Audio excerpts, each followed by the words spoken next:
L'édition nuit, bonsoir, bienvenue, très belle année à vous si vous êtes déjà en 2025. Vous le voyez derrière moi, la planète passe peu à peu à la nouvelle année, comme donc à Londres, Londres derrière moi, Londres où il est minuit. Merci de nous suivre sur France 24 et France Info.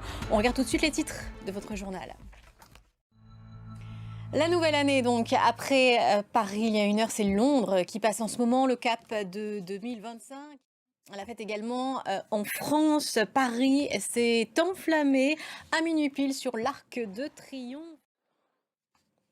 Le nouvel an au Moyen-Orient, du côté de la Syrie, libérée de Bachar el-Assad il y a quelques semaines, des célébrations cette nuit pour le passage à 2025. Et un peu plus tôt, c'est le continent asiatique qui était à la fête, à commencer par le Japon. Tokyo s'est illuminé.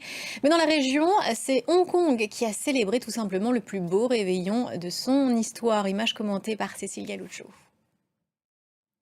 Et puis bien plus à l'ouest, il y a ceux qui sont encore dans les préparatifs du réveillon. Tout le continent américain attend encore de passer à 2025. Lieu réputé pour passer ce réveillon New York et plus précisément Times Square. Certains se sont levés tôt pour avoir leur place. Il faut s'occuper. Fanny Chauvin les a rencontrés. Ils sont très enthousiastes. Regardez. Et puis avant minuit, on a eu en France les vœux du président de la République comme de tradition à 20 h française.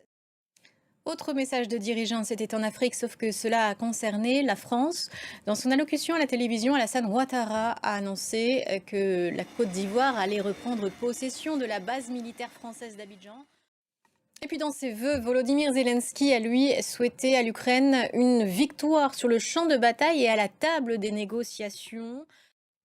De son côté, Vladimir Poutine a salué les succès de la Russie, succès à venir et succès passés.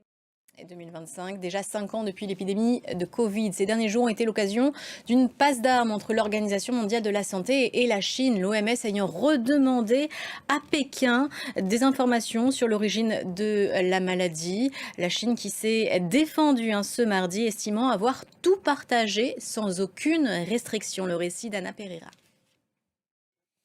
Et puis pour terminer ce journal, on revient sur ces belles images du passage à la nouvelle année à Paris.